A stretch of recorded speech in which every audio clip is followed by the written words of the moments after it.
రాబోయే 21 జూలై 2024 ఆదివారము నాడు గురు పౌర్ణమి వచ్చింది.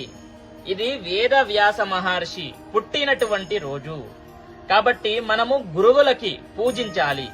ఈ రోజు మనము ఏం చేయాలి అని అంటే, ఫస్ట్ గా మన మొదటి గురువు ఎవరు? మన తల్లిదండ్రులే. కాబట్టి వాళ్ళ కాళ్ళు కడగండి. కాళ్ళు కడిగి నెత్తి మీద చల్లుకోండి. విశేషమైనటువంటి ఫలితము లభిస్తుంది. మరియు మీ గురువులు చిన్నప్పటి స్కూల్ టీచరే కానివ్వండి, లేదా మీకు విద్య నేర్పినటువంటి ఎటువంటి ఏ విద్య నేర్పినా సరే వాళ్ళు మీరు గురువు కిందికే వస్తారు.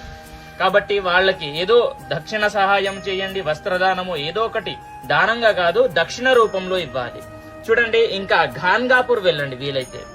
ఓకేనా? ఘాన్గాపూర్ వెళ్ళండి. లేదు నాకు ఘాన్గాపూర్ వెళ్ళడం వీలు కాదు అని అంటే, మేధా దక్షిణామూర్తి హోమము దేవసేవా సంస్థ వాళ్ళు నిర్వహిస్తున్నారు.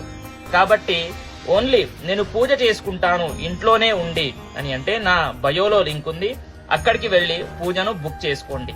ఓకేనా? స్వస్తి, సర్వే జనాః సుఖినో భవంతు.